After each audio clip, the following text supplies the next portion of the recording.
The crew also trained extensively on the research they'll be performing in space. And to tell us all about that, we'd like to welcome Marissa Rosenberg to the show. Marissa is a senior medical research engineer at SpaceX and is on the team here helping to bring all of this great research to space. Thank you so much for joining us, Marissa. Thank you for having me. Now, as with all of our private astronaut missions, there's generally a lot of science and research that is going to be conducted in space, and FROM 2 is no exception. I understand that we've got, I think, about 22 experiments that we're going to be conducting over the next 3 to 5 days in orbit. Can you talk to us a little bit about some of the more involved or interesting ones? Yeah, absolutely. When I first sat down with the FROM crew and asked what kind of research they were excited about, they really emphasized exploration. And so we found a lot of things that are firsts and are also going to help us on our way to explore the universe. And so one I'm very excited about is the very first X-ray in space. And what I have here is a mini X-ray generator and a digital detector plate. And so the crew is going to use these to take X-rays of different parts of their body. Why do we care about X-rays in space? A few reasons. One, if we're going to be walking all around the surface of different planets, we might have an injury. And an X-ray machine is a standard in any emergency room. But another interesting use is that bones actually lose their calcium in space from not being in gravity. And this machine can also help us measure astronauts' bone density, so we can actually keep track of how they're doing in that respect.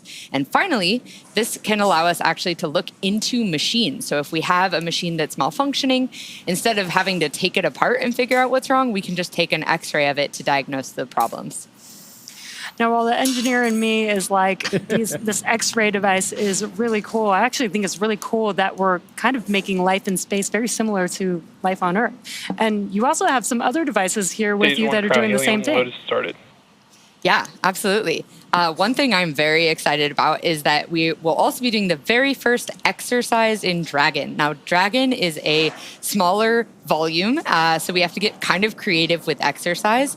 And how we're going to do that is with blood flow restriction. So blood flow restriction is where we actually cut off some of the blood flow to, in this case, the legs. And we're doing this with two different devices. The first are these shorts here. They're Hydro shorts, and they use an elastic band with Velcro to reduce that blood flow. And the other are these Delphi cuffs that use an inflatable cuff to actually control that blood flow. And what this does is a force multiplier for exercise. So by reducing the blood flow, it tricks your muscles into thinking that you're working harder than you are.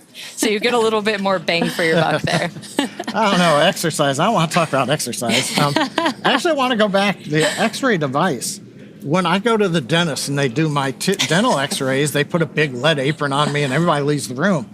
You can't leave the Dragon capsule. So what are you going to do when you take X-rays in Dragon? Yeah, it's a really good question. You're right. You can't leave the capsule. So the most important thing that we do is consent the crew. So we really lay out exactly how much radiation we expect them to get from this device and what the risks are so that they can make an informed choice of the risks and the benefits. However, this device is FDA approved, and there's very little leakage of the X-ray outside of where you're pointing it. And it has these very cool, what are called collimator knobs, which control these lead plates that allow you to really narrow in the amount of X-rays that you're going to get. So you're really only getting X-rays in the area that you want to image. Yeah, that's really cool that we have the X-ray device to focus on the health of the people. We have working out devices to help them stay healthy.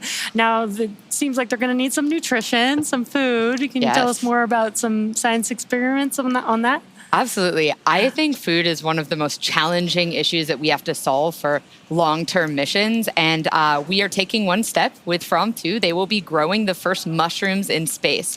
And they are going to be growing oyster mushrooms, a very delicious varietal that doubles in growth every day. So it is, considered a perfect space crop. So we'll see how they do in microgravity. Okay. Now, I understand after we return to Earth, the crew's got one other medical experiment they're going to do, and that is something about unassisted leaving of the spacecraft. Can you talk about that? Yeah, absolutely. Again, we have to think about exploration. So right now, when Dragon splashes down, we have a whole recovery team and ships and fast boats, and it's very exciting. But when you land on the moon or Mars or any planetary surface, there's not going to be a recovery team there to greet you. So we really want to start understanding what crews are capable of right when they land. And the best way to start understanding that is on a relatively shorter duration mission where they are a little bit deconditioned from not being on Earth, but not as much as, say, a 6-month mission. So this is the safest environment that we can do this test. And we're going to have the crew hop out of their seats on their own, take their footrests off, go down, get their survival gear, get it out of the hatch, get themselves out of the hatch, and walk all the way to the medical bay without any assistance. No one's going to help them with their luggage. Okay. I see why they're going to be working out on orbit so that they can be prepared for when they come back. Exactly. Well, thank you so much for joining us, Marissa, and sharing the information on these devices and research that they're going to be doing in space. Absolutely. I can't wait to see the launch and all the great results. Coming up.